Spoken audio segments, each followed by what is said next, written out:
Trump के Gaza board of peace में पाकिस्तान ने तो अपने पैरों पे कुल्हाड़ी मार ली है। दुनिया के मंच में ट्रंप ने एक ऐसा पासा फेंका है जो इसमें फंस जाएगा वो बहुत पछताएगा। यही कारण है कि भारत ने अभी तक इसमें कोई भी फैसला नहीं लिया। नमस्कार, मेरा नाम विनीत त्रिपाठी और आप नवभारत टाइम्स एक्सप्लेनर देख रहे हैं। चीन भी साइलेंट है। पुतिन ने तो ट्रंप के सामने एक ऐसी शर्त रख दी कि ट्रंप सोच रहे हैं कि पुतिन को इन्विटेशन ही क्यों भेजा हो। पुतिन ने कह दिया कि हाँ भाई, हम आपके इस बोर्ड में शामिल हो जाएंगे और इसकी जो मेंबरशिप की रकम आपने $1 बिलियन रखी है वो भी हम भर देंगे, लेकिन आपने जो हमारे पैसे फ्रीज किए हुए हैं उसी में से ये पैसे काट लो। अब ट्रंप से ना तो हाँ कहते बन रही है ना कहते बन रही है। भारत को लेकर गाजा बोर्ड ऑफ पीस को क्या फायदे का सौदा हो सकता है या नहीं? क्यों एक्सपर्ट्स भारत को बार बार सचेत कर रहे हैं? इसके बहुत सारे कारण हैं, जो उसमें से कुछ मुख्य कारण हम आपके सामने रखने की कोशिश करेंगे। कूटनीति का पहला नियम होता है नेशन फर्स्ट। ये सभी देशों के लिए लागू होता है। राष्ट्रीय हित, भारत भी इसी एजेंडे के तहत आगे बढ़ता है या फिर फैसले लेता है। अमेरिका तो 1 साल पहले से कह रहा है कि हम रूस से तेल खरीदना बंद कर दें। यूरोपीय देश चाहते हैं कि हम रूस से डिफेंस डील ना करें। यानी पश्चिमी देशों का एक ही लक्ष्य है, वो ये है कि किसी भी तरह भारत और रूस के संबंधों को खत्म किया जा सके, मगर ऐसा नहीं हुआ। इसके उलट भारत और रूस के रिश्ते मजबूत हुए। इंडियन एक्सप्रेस पर एक ओपिनियन पीस लिखा गया। मानव सचदेव लिखते हैं कि भारत को ट्रंप समर्थित गाजा बोर्ड ऑफ पीस में शामिल होने के लिए निमंत्रण मिलता है और इसमें $1 बिलियन की सहायता का वादा भी है। ये वो पल है जब भारत फिलिस्तीनी लोगों के प्रति गहरे सम्मान, एकजुटता और अपने इतिहास, नैतिक स्थिति और ग्लोबल साउथ के नेतृत्व के कारण इसे साफ और सार्वजनिक रूप से बिना किसी हिचकिचाहट के इसको मना कर देना चाहिए।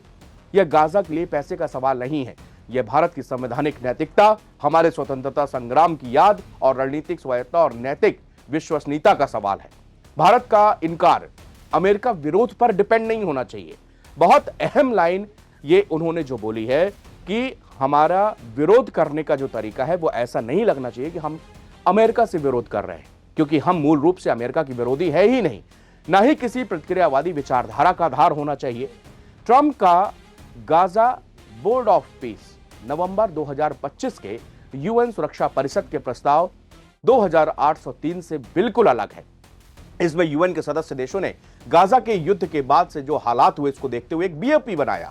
इस प्रस्ताव में साफ सीमाएं तय की गई। 31 दिसंबर 2027 की लास्ट डेट भी तय की गई और कहा गया कि इससे पहले कोई भी प्रोसेस ना बढ़ाई जा सके। इसके अलावा यूएनएससी को हर 6 महीने में रिपोर्ट देने की बात कही गई। इन प्रतिबंधों का मकसद था कि भाई कोई भी एक इमरजेंसी टूल खुद से चलने वाला ग्लोबल मॉडल ना बन जाए। उदाहरण के लिए समझाता हूं, यूएन में इसलिए इसको 2027 तक की लास्ट डेट देकर रोका गया और कहा गया कि हर 6 महीने में हम रिपोर्ट लेंगे, ताकि इसकी एक व्यवस्था के तहत, एक ब्लूप्रिंट के तहत लोगों से चर्चा करके, विमर्श करके, सदस्य देशों से बात करके, वहां के एक्सपर्ट से बात करके हम इसको ब्लूप्रिंट तैयार करें। ट्रंप ने एक झटके में एक मॉडल बनाया। आप इसको ऐसे समझिए कि एक कोई व्यक्ति जो आपके शहर में बहुत ताकतवर है, ठीक, उसके पास पैसे भी है, उसके पास दौलत, शोहरत, सब कुछ है। वो एक ऐसा क्लब लेके आता है कि भाई हम एक क्लब बना रहे हैं, लेकिन उस देश में या उस शहर का ऑलरेडी एक ऐसा क्लब है जो कि जिसकी एक विश्वसनीयता है, जिस पर लोग भरोसा करते हैं, जिस पर अकाउंटेबिलिटी है। लेकिन वो व्यक्ति कहता है कि आओ मेरे क्लब में शामिल हो और इतने $1 बिलियन दो और हम लोग मिलकर फलाना जगह को सुधारेंगे। लेकिन उसका कोई हमारे पास में आधार नहीं है, उसकी कोई अकाउंटेबिलिटी नहीं है। वो कौन करेगा, कैसे करेगा, इन पैसों का क्या होगा, गाजा में पुनर्निर्माण की परिभाषा क्या है, वहां पर फिलिस्तीनी लोगों की क्या स्थिति है, वहां पर इस बोर्ड में फिलिस्तीन के कितने लोग होंगे, गाजा के कितने लोग होंगे, इस कमेटी मेंबर की क्या परिभाषाएं हैं, ये सब जो है इस चार्टर में नहीं है। अमेरिकी राष्ट्रपति डोनाल्ड ट्रंप ने दावोस में विश्व आर्थिक मंच पर गाजा पर केंद्रित अपने शांति बोर्ड प्लान का खुलासा किया। हालांकि भारत, फ्रांस और चीन समेत कई प्रमुख देश इसमें शामिल नहीं हुए। बताया जा रहा है कि 35 देशों ने इस अमेरिकी पहल पर हस्ताक्षर कर दिए हैं। बोर्ड में शामिल होने वाले देशों में इजराइल, सऊदी अरब, तुर्की, इंडोनेशिया, पाकिस्तान, ये सब देश शामिल हैं। लेकिन कई प्रमुख शक्तियों ने इसमें भाग न लेकर और दूसरे विकल्प चुने। इसमें इस जनादेश और संयुक्त राष्ट्र जैसे मौजूदा बहुपक्षीय संस्थानों पर उसके प्रभावों के बारे में उनकी चिंताएं उजागर हुई। बीबीसी की एक रिपोर्ट के मुताबिक शुरू में यह माना जा रहा था कि इस बोर्ड का उद्देश्य गाजा में इजरायल और हमास के बीच 2 साल से चल रहे युद्ध को समाप्त करने में मदद करना और इसका पुनर्निर्माण की देखरेख करना है, लेकिन इसके प्रस्तावित चार्टर में फलस्तीनी क्षेत्र का कोई उल्लेख ही नहीं है और ऐसा लगता है कि इसको संयुक्त राष्ट्र के कार्यों को बदलने के लिए या उसको संयुक्त राष्ट्र को कमतर करने के लिए इसका निर्माण किया गया है। Defence analyst lieutenant colonel retire J Sodhi के मुताबिक वो कहते हैं कि मेरी राय में डोनाल्ड ट्रंप के इस गाजा बोर्ड ऑफ पीस में शामिल नहीं होना चाहिए भारत को। इसके पीछे कारण है, सबसे बड़ा कारण है कि भारत की 2 स्टेट सॉल्यूशन।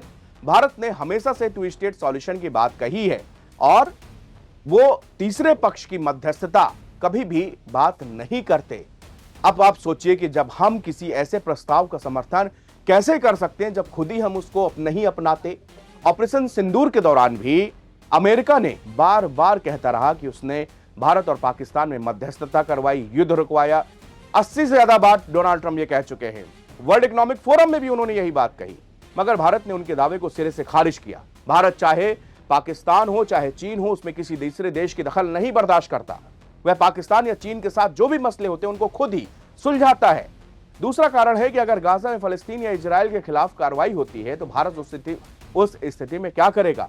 भारत ने तो दोनों से ही संतुलित रिश्ते बना रखे हैं। यह बेहद अजीब स्थिति वहां पर हो जाएगी। तीसरा बड़ा कारण है कि इस बोर्ड में शामिल होने के लिए $1 अरब की जो रकम देनी होगी, अगर कोई न्योता मिलता भी है तो बिना किसी शर्त के होना चाहिए। मैं आपको बिना किसी शर्त के, बिना किसी पैसे के आपको इस बोर्ड में आमंत्रित करता हूं। अगर इस बोर्ड में शामिल होना था तो यह लाइन होनी चाहिए, लेकिन इसमें तो रकम रखी गई $1 बिलियन, करीब जो है 83 या 84 हजार करोड़ रुपया। ऐसे में भारत को बिल्कुल भी स्वीकार नहीं करना चाहिए। गाजा बोर्ड ऑफ पीस में पैसों का लेन देन केवल अमेरिका के फायदे की बात है। अगर पैसों का लेन देन होता तो इसमें कोई शांति की बात नहीं हो सकती, वो भी डोनाल्ड ट्रंप को ही इससे फायदा पहुंचेगा। एक्सपर्ट्स के मुताबिक चौथा सबसे बड़ा कारण है Trump Gaza board of peace का आजीवन अध्यक्ष बने रहेंगे। ऐसी बातें सामने आ रही, यानी वो भी राष्ट्रपति पद से हटने के बाद भी इसके चेयरमैन रहेंगे। ऐसे में यह बोर्ड बेहद खराब साबित होगा क्योंकि इसे एक व्यक्ति चला रहा है, ना कि कोई एक संस्था। भारत को ऐसे बोर्ड में शामिल नहीं होना चाहिए जिसका चेयरमैन किसी देश का राष्ट्राध्यक्ष ना होकर एक व्यक्ति हो। भारत कोई अमेरिका का गुलाम नहीं जो उसकी हर बात मानी जाए। भारत एक संप्रभु राष्ट्र है। ऐसे में अगर कोई बोर्ड में शामिल होना भी है तो अमेरिका की हैसियत से होना चाहिए, ना कि ट्रंप की हैसियत से।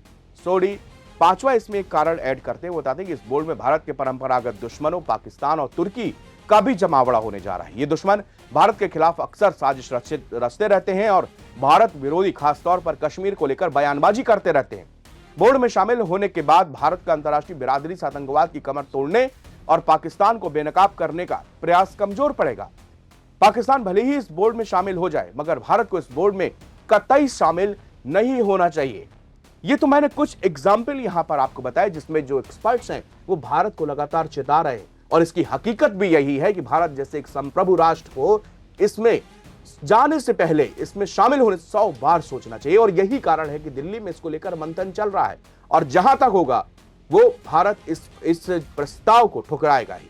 हाँ, हो सकता है ठुकराने के तरीके अलग अलग हो सकते हैं, क्योंकि पहले कहा गया है कि भारत इसको जो अगर मना करेगा तो उसको लेकर ये पॉलिसी नहीं होगी कि भाई अमेरिका का है हम इसलिए मना कर रहे हैं। नहीं, इसमें कोई भी तय चीजें नहीं है, इसका कोई भी आधार नहीं है। ये एक संस्था नहीं है, ये एक व्यक्ति के द्वारा बनाया गया एक प्राइवेट क्लब जैसा है जिसका उपयोग व्यक्ति अपनी तरीके से करेगा। यानी कि इसकी मीटिंग्स कब होंगी, कौन बताएगा भाई इतने $1 बिलियन इतने देशों से आया, ये पैसा कैसे खर्च हुआ, इसकी कैलकुलेशन कहां होगी, कौन करेगा, कौन तय करेगा कि इसमें मीटिंग्स कब होंगी, कौन तय करेगा इसके मुद्दे क्या होंगे। ये तो कह रहे हैं कि हम यहां तो छोड़ो, हम दूसरे देशों में भी जाके इंटरफेयर करेंगे जहां पर हमको लगेगा कि यहां पर युद्ध हो सकता है। मतलब एक सीधी सिंबल समझिए कितनी बारीक लाइन में यह समझाया गया कि अगर कल के दिन किसी भी दूसरे देश में एक घर में किसी भी तरह की दिक्कत हो रही है, कोई भी वहां पर कारण है जिसकी वजह से वहां पर समस्याएं हैं, तो ये पहुंचेंगे भाई साहब और कहेंगे कि हम इसका निपटारा कराएंगे। भाई एक घर का मैटर है तो उसको घर में सुलझना चाहिए और यही नीति है। और यही चाहे देश को लेकर हो चाहे घर को लेकर हो, यही नीति अपनाई जाती है। लोग आपसी में विवाद को सुलझाते हैं। जब बात बहुत बिगड़ती है तो उसमें कानून आता है, उसमें कोई व्यक्ति नहीं आता है, उसमें लॉ आता है, एक संस्था है जो कि बनाई गई है, जिसकी अकाउंटेबिलिटी है, उसमें कोर्ट में जाएगा, मामला सुनवाई होगी, जो दोषी होगा उसको सजा दी जाएगी। लेकिन यहां तो ये व्यक्ति कह रहा है कि हमने इन लोगों को चुन लिया है, अब यही बताएंगे कि आप क्या करोगे, क्या नहीं करोगे, क्या सही है, क्या गलत है। इसी कारण से ट्रंप के बोर्ड ऑफ पीस को लेकर दुनिया भर में जो चर्चाएं चल रही हैं, बहुत आसान भाषा में मैंने कोशिश की कि इसको आम भाषा के जरिए समझाया जाए और ये क्यों डेंजरस मॉडल है वो भी आपको बताने की यहां पर कोशिश की है। शुक्रिया।